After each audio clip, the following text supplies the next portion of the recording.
Hey watchaholics, welcome back to the channel. Alright, so I know this video has been long awaited, but I was originally going to be doing a recap for each single episode of the Love is Blind After the Altar series that there was. And y'all, I halfway through I was like, you know what? F that, we're not going to do that. What we're going to do is I'm just going to tell you what the highlights of this After the Altar were, because to be honest, not a lot happened. 5 minutes later. Not a lot happened. So I don't want to bore you with, I don't know, just every single little, moment when I don't feel like there was much to really dive into. So let's just get straight into this episode. But guys, I just want to let you know that there will be a nice special little announcement at the end of this video. So please watch till the end. And also, I will be doing my reaction to the Love is Blind Season 5 trailer right after this. So please stick around. But okay, the number of things that I want to cover are, first things first, the three couples. Yeah, Tiffany and Brett. My God, I'm blanking. Tiffany and Brett, Chelsea and Kwame, and Bliss and Zach are all still together and happily married. And really, I'm not gonna lie, it was boring. It was kind of boring because nothing really happened. All you heard was, "Yay, marriage is great. Everything's great. Happiness everywhere." Fatality. Sorry, I had to kill that bug. But yes, nothing really happened. It was just them talking about how happy and what marriage means to them. That's pretty much all three episodes made. I mean, Tiffany and Brett, king and queen till the end, prom king and prom queen, yes. Then we had Bliss and Zach, their interesting selves, still look very happy. Zach looks like he really loves her. She really loves him. Great. And then we have Chelsea and Kwame, which to me, I'm pretty sure most of America is shocked that they're still together. And honestly, to me, I still think that they would be the first couple to call it quits, because Kwame, to me, I don't know what it is about the way that he talks or the way that he deals with Chelsea, but something about it just feels very corporate. Like I have this smile on my face, but I'm dying inside. Comment down below if you kind of see it, or maybe it's just me. Maybe it's just me. But yeah, it was just kind of boring. It was kind of like no one really did anything. And I'm like, all right, well, why do I want to recap about them saying like, yeah, I moved to Portland. I'm happy to be with you. Yeah, go watch Kwame play soccer. Yay, Bliss and I are happy playing with our dogs now that I'm no longer allergic and I take shots to not be allergic. And yay, we went to Europe together.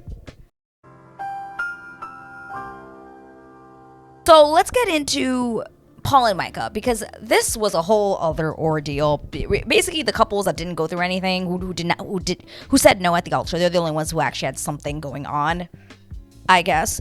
But going into Paul and Micah, we find out that Micah is still friends with Paul's mom. You serious? Why? Why? I don't freaking know why. It's the weirdest thing. You're supposed to just close the book. Just close the book, especially because you were not with this man for years of your life. You were with this man for about 3 weeks. So I think you could be okay without talking to his mom. I understand there's some couples that you end up, when you break up with someone, you kind of break up with their family as well. But Micah, you can't find another mom to be friends with? Is Shelby not good enough for you? Oh, we're going to get into Shelby. But it was just weird. And then you have Paul, who's like dating this other woman, and he's like, oh, she's so much better than Micah. But then later on we'll be like, oh, well, Micah and I are still friends, and I wanted to get back together with her when I went to go visit her in Arizona, but she didn't want to fight for the relationship. I'm like, sir, you said no. You said no at the altar. You said no. Why? What the fuck is going on in here on this day? Why are we going in circles? It kind of, I'm not gonna No! God, please, no! No! It reminded me of Bartiste and what's her name from season freaking 4. Oh my God. Oh my God. What's the season 4 up? What's her name? Why am I blanking? You know what I'm talking about. Why are we still talking? We're moving on. In the end, at the end of the episode, basically, Micah finally decides that she shouldn't be friends with Paul and that she needs to cut their friendship because it's weird, because they're kind of keeping the door open, but then he's talking to someone else, and that's sending mixed messages to her. And I'm like, girl, thank you. The first real thing you did. Thank you. Move on. Leave this man. He clearly does not want to be with you. Guys, I will say this to the end. And I need to thank my favorite One of my favorite rom-coms. He's just not that into you. Justin Long says this one thing to Jennifer Goodwin in that movie that I will never ever forget. If a guy wants to be with you, trust me, he will be with you. And he is not running to be with you. So girl, please move on. Please. Thank you. Oh my God. Then my number one question I had was why was Shelby at this flag football game? She is not part of the... Why was she there? After she laughed at Micah when Paul said no to her, and she ran out and she laughed. I can't. Oh, hell no! How are you still friends with this woman? I don't know, but it freaking aggravated me to my core. That freaking she was there at the freaking flag football game like she was in the pods. No, absolutely not. We're moving on. No. Then we have Jackie and Josh. Still a mess, y'all. Still a mess. And with this Jackie and Josh thing, I will also kind of string in the Marshall of it all. But basically, Jackie and Marshall, they see each other at the party. They do this party on the last episode, and it's for Chelsea's birthday again. I think this happened. Where was it? I think this was, I guess, a year later. I guess from the. Actually, I don't really know because they had the reunion that was technically a year later. So I guess it's been 2 years. I don't know. The time is always with these things when they film it, it's kind of fidgety. I really don't really know. But Jackie and Marshall at this party, everyone's kind of, behind the scenes being very like, oh my God, like this is going to be the big drama, it's going to be the big tension. And I was so surprised at how calm and civilized and everything just was over. I was like, oh, that was it. I was expecting some like throwing of the freaking glasses and being like, what you said was wrong. No. I feel very attacked. Relax. They both just at the table, both apologized to each other, said they weren't the right person for the other person, wished each other the best, gave each other a hug, and walked on. What the fuck happened? Hey! Literally all that happened. All you need to know. Honestly, guys, if you have not seen Love is Blind After the Altar, all you need to do is watch this little recap because I'm pretty much telling you everything you need to do. Truly. But yeah, that's basically what they do. They just wish each other the best. They're like, you weren't the right guy for me. Marshall apologizes. He's all like, oh, I'm sorry. I shouldn't have treated you like that. I pushed you to love me when it shouldn't have been that way. Blah, blah, blah, blah, blah, blah, blah, blah, blah, blah, blah, blah. Jackie's like, oh, yeah, I should have been more sensitive. I should have been better. They moved on. Thank God. Thank you. Marshall is seeing somebody else named Shay. Good for you. You seem in love and happy. Good for you. I hope the best works out for you. Then this is when the whole kerfuffle of the last episode really should just hit the fan, and I had no idea how it hit the fan. That's how crazy it was. So we had Monica, who, to be completely honest, didn't remember who she was, had no idea what was going on, and also, I'm one of those people that unfortunately, I'm not really good at following like the Instagram, the social media crap that happens after Love is Blind. I'm usually kind of like when the show's over, I kind of just, that's it, I watch it. I'm not like, keeping up with people on Instagram, which by the way, I think I'm going to start up my Instagram again for this channel. I'm scared to do it because I really got off of Instagram for a reason. Trying to avoid the scroll, because it's so easy. But yeah, I never really follow. So I think a lot of people knew that Josh had proposed to this girl named Monica. Had no idea. And they even showed us footage of it. They showed us footage. I said, what? There's footage of... I really wish they showed the footage of like all the other couples who don't actually make it. Because I'm assuming this marriage didn't last very long. Like they got out of the pods and they were like, yeah, this is not the right match. And right away, the way they were playing the scene was making it seem that Monica was like, absolutely not. I made the wrong choice. Love is not blind for me. It is not blind. But we find out that something happened with social media where she was like putting out her story and Josh was upset that she put out her story. She, I think at first hadn't really said that she was married, that she had said yes to Josh, but I guess I'm assuming. Guys, comment down below if you know more of the story because I don't know. And I didn't go and look at facts. I'm not going to lie. I didn't. I just didn't give a peep because Josh, that man... he is not ready. He is not ready to be in a mature relationship, and Jackie should probably leave him. Why they're still together shooketh. I'm shooketh to my core that they're still together. And they kind of do talk about that, where they're like, Oh, people didn't think we were gonna make it. Oh, but look at us. We're moving into an apartment together. Blah, blah. I don't know if this is for the cameras, I don't know if this is for the viewers, but y'all need to. Josh, I can't.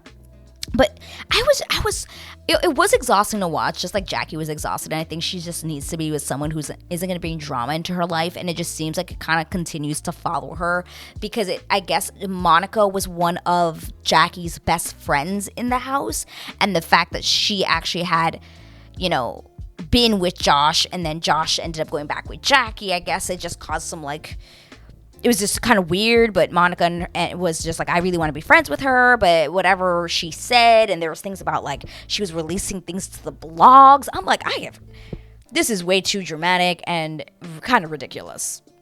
I mean, it was the best piece of little drama we got, but yeah, and Josh kept calling her a clout chaser. I was like, guys, how old are we? Let's keep going. Let's move the freak on. But yeah, guys, that's all. I spoke for about 10 minutes. That's all. That is all that's all that I want to talk about. Because really, the rest of the episodes were just everyone speaking in platitudes and talking about how much they loved each other, which I'm not saying that they don't. I mean, obviously, Prom King and Prom Queen, they are the realists out of everyone here. And Bliss and Zach, which I never thought I would say. But they seem like the couples that I think will actually make it moving forward and will be, like some of our other couples that have continued to make it through the years. Chelsea and Kwame, like I said, are still I'm not convinced yet. But at the end of the episode, they did release a little preview / scene from the next Love is Blind season, where it's just like this woman, and supposedly she's been in other previews as well. I guess I must have missed something, but yeah. She's just kind of talking to this one guy in the pod, and it just seems like this girl's gonna be a main character. I don't know, but now that we're talking about Love is Blind season 5, they released a trailer yesterday, and I haven't watched it, so we're gonna watch it right now. Let's do it, and then I'll tell you about my special announcement. It's not a special announcement, but it's a cool announcement, and I hope you'll stick around for it. I just want to be loved unconditionally. I'm always gonna think about you. Oh, for the rest that's of my that life. lit girl. When you love somebody, you don't just leave without telling them anything. Welcome to Love is Blind. Oh, hey, Nick. Hello. What's up? I could be finding my wife here. When are you gonna propose to me? Yeah, Letting somebody in is really scary. that girl. Will you marry me? This bald guy. They look like Common. Glad I made the decision that I made. I heard a lot of sketchy shit about you. How is that? I like you better without makeup so bad. She planned for us to both be here because she couldn't let me go. It's a little bit awkward. September 22nd. Okay. Would be interested in a 24-year-old. It's phony. We need to go over everything, the savings, the checking. Sometimes love wants to fly first class. Oh, that's a first. Everything's just falling into place right now. The path to love is not a straight line. I think that I am the right amount of me. The last time you will see my face. No matter what, you fight for each other. Oh, oh, oh, oh. Love is Blind. Love is Blind. Season 5. I'm really excited to see this. Very, very excited. But I mean, obviously I cover Love is Blind on this channel, so obviously I'm very excited. Very excited to see this. Guys, what are you thinking about this new season? This little preview that they showed. Comment down below if you're excited for season 5. What are you looking forward to? Are you looking forward to like some real love stories? Are you looking forward to more drama? I mean, I think last season was a fantastic season of Love is Blind. Fantastic couples, fantastic conversations. I hope we continue that. I loved all the people of color that they really focused on. I just loved it. I loved it. So I hope this season really delivers on that. But anyway, guys, I just wanted to give you my news that I wanted to share with you. So, guys, I have created a Letterboxd channel or profile. I don't know if it's a channel. I guess it's more of like a profile. It's called Letterboxd. I don't know if you have heard of it, but basically it's a place where a lot of people who really enjoy film will be able to create lists, write reviews, and, you know, communicate with other people in their profiles. I'm really, really excited to have created this because I want to be able to kind of write reviews as I watch movies, because obviously on this channel I cover a lot of TV, but I also kind of from time to time have dipped into the movies, which I will be. I'm watching The Little Mermaid soon for the channel, and I'm also going to be doing Red, White, and Royal Blue, so watch out for those. But with this profile that I've created, which by the way, you can find me at The Watchaholic on Letterboxd. So it should be letterboxd.com/The Watchaholic. I'll put the link down below. But yeah, come and follow me over there. You'll see all of my favorite movies. I've created lists of different kinds of movies that I really enjoy. I've started to write reviews for movies that I have recently seen. So if I do watch a movie outside of this channel or on the channel, what I will do is I will make an actual review and my thoughts on there. So if you're interested in reading those, please head over to letterboxd.com/thewatchaholic, and you'll be able to read my thoughts on all of my films, my favorite films from the past, from the future, obviously not the future, movies from my past and movies from the present that I've watched. I'm really looking to continue to grow my channel, and this is a thing that I really, really like. In the future, who knows, maybe I will create a channel membership or a Patreon or things like that. I'm just not quite there yet, but this is a really good start for me, and I'm really excited. So I hope you guys will follow me on over there, and I will let you know when I do start up my Instagram again, because I do have a channel.